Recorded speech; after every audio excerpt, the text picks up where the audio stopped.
Well, as you said earlier, emotions were definitely running high in an already emotional trial.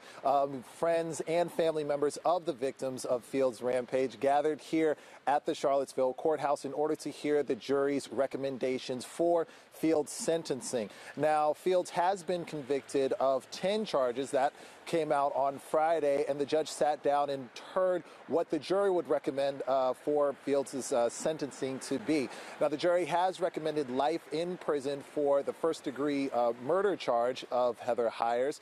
The jury also recommended 70 years in prison for each charge of aggravated malicious wounding and 20 years in prison for each charge of malicious wounding. So right now, the only question that stands right now is whether or not the judge will determine that these sentences need to be carried out concurrently at the same time or consecutively, one after the other. But the judge will be answering that question on March 29th when Fields' sentencing trial takes place.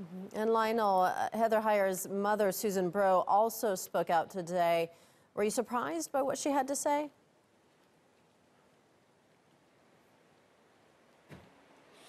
Well, as you can imagine, this has been a very traumatic experience for her. Not only did she have to bury a child, but she was also thrust into the national spotlight. But she has been a fixture here at the courthouse and throughout this trial, and she has made her opinions and her voice heard in a variety of ways. And she actually spoke about the results of what took place today. So let's listen in to hear what she had to say about today's developments.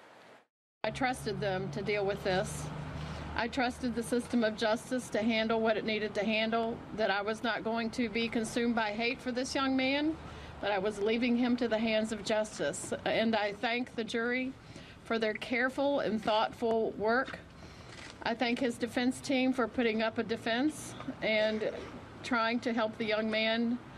But in the end, the hands of justice say that he needs to be kept away from society for a while. And I'm content with that.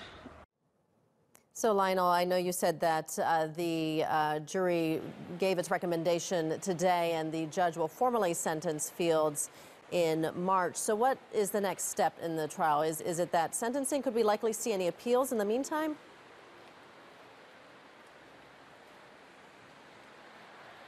Well, that could be something that comes up. But as far as the residents here in Charlottesville, they are using this as a building block and as a step forward to continue their activism. There were quite a few community organizers and activists who have been coming out throughout the trial in order to support the victims of Fields. And in fact, some of those community organizers are meeting with other city officials and police chiefs later on this week in order to talk about things such as affordable housing and police accountability. So although an appeal could be in the cards this March, that does not seem to be deterring the people of Charlottesville to continue to uphold the principles that Heather Hyers died for.